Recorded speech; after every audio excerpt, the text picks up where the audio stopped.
So this woman ends up murdering her uncle for gender confirmation surgery money. Now the woman's name is Nicole Titlow, and Titlow is 33 when all this starts, and she's living in Chicago. And Titlow, she loves partying. She loves going out and having a good time, and there's always some sugar daddy around willing to take care of her. But what she really wants is gender confirmation surgery. I mean, that's her goal. But here's the problem with that though. That stuff is expensive, like really expensive. So she can't afford it. But one day in 2000, she goes to visit her family in Tennessee. And while she's there, she reconnects with her aunt. Her aunt's name is Billy, and Billy is 60 years old. And despite being 60, Billy still likes to go out and drink and have a good time. So she starts taking Titlow out, and she takes her to the local bars and the casino, and they have a lot of fun together. And they do this over and over again. And over time, Billy and Titlow get pretty close. In fact, they get so close that Billy tells her she can come live with her in Tennessee with her rich husband.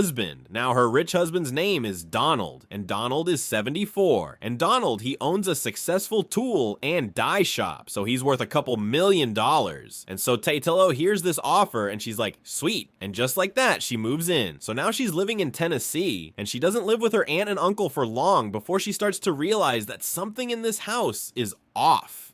Like, Donald drinks every single day. He's a heavy alcoholic who barely ever leaves the house.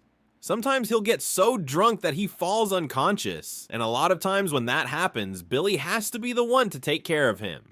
And because Donald is always drunk and never really present, poor Billy is constantly left feeling lonely. So she copes with her loneliness by doing a lot of gambling, and not just casual gambling. She gambles a ton. Like, she loves nothing more than going out and getting a few drinks and then spending hours at the casino. I mean, one could say that she's legitimately addicted to it. And like everyone who gambles consistently, she loses. And in fact, she blows a lot of money on this habit. For example, one time she lost $13,000 in a single night. $13,000. Now, despite all the chaos going on in this house, none of this seems to bother Titlow. She's not complaining at all. Like, in fact, she kind of enjoys it because honestly, she doesn't have a lot going for her. Like, she's just grateful that she gets to tag along with Billy without having to spend any of her own money. Now, here's where it gets interesting. One night, Titlow and Billy, they're out, and they probably had a couple of drinks or something, and they start opening up to each other. And Billy, she starts talking about how tired she is of Donald, and how he's always drunk, and she's the one who has to constantly look after him, and how all of this is just so overwhelming for her. And then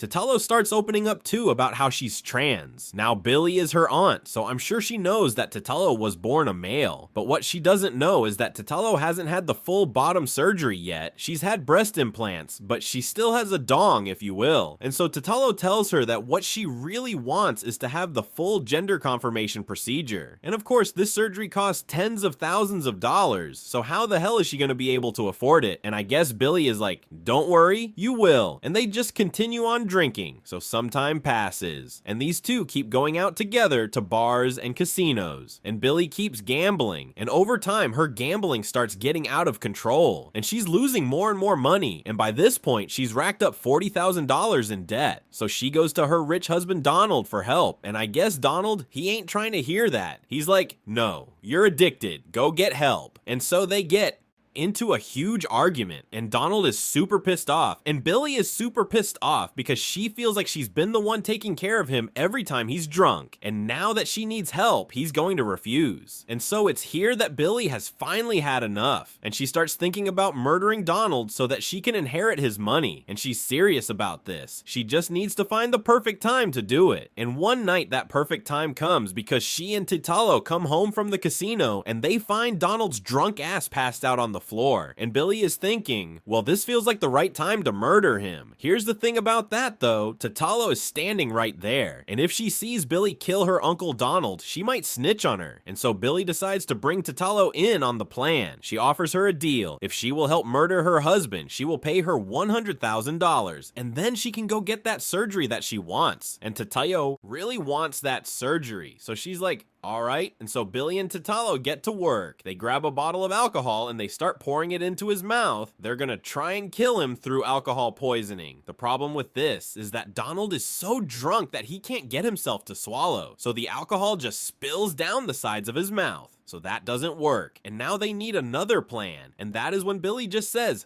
fuck it. And she grabs a nearby pillow and she starts smothering him with it. And this actually does work. And unfortunately, poor Donald doesn't survive this. So now they have to stage the scene. And they act like they just came home and found him on the floor like that. And Billy calls 911 and she pretends to be freaked out. And later the police show up and they start investigating this death. But they don't actually find anything suspicious. I mean, it just seems like an alcoholic drank himself to death. Even the medical examiner examines Donald's body and concludes that he died from alcohol poisoning. So no one suspects Billy or Titlow of anything. Meanwhile, Billy inherits all of Donald's wealth, and she pays Titlow the $100,000 that she promised her. And from here, the two go on living their lives, having just successfully gotten away with murder. Until one night that same year, the year 2000, Titlow is on a date with one of her sugar daddies. And I guess she's feeling guilty about the whole killing her uncle thing. And so she confesses to this date, and she tells him everything, how she and Billy murdered Donald so that she could get $100,000 to pay for gender confirmation surgery. And this date hears this, and he's thinking, oh hell no, I need to go to the police. And that's exactly what he does. He goes to the police. But police can't just arrest Titlow off of this guy's words alone. So they come up with this whole sting operation, and they get this guy to agree to wear a wire and meet up with her. So this guy puts on a wire and he meets up with her. And during their meeting, he starts talking to her about the murder again. And this is all the police needed. And so bam, the police arrest Titlow. Here's her mugshot. Also bam, they go and arrest Billy too. And I couldn't find a mugshot of her, but here she is eating yogurt or something. Now the prosecuting attorneys really want Titlow to testify against her aunt Billy, because they say that if she does that, then they'll bump her murder charges down to manslaughter. But Titlow refuses to do that because she feels like they aren't cutting her a good enough deal. So in 2002, they go to trial, and Titlow is found guilty, and she gets sentenced to 20 to 40 years in prison. And because she never testified against Billy, Billy is able to beat the case, and she's later acquitted and she gets no prison time. Wow.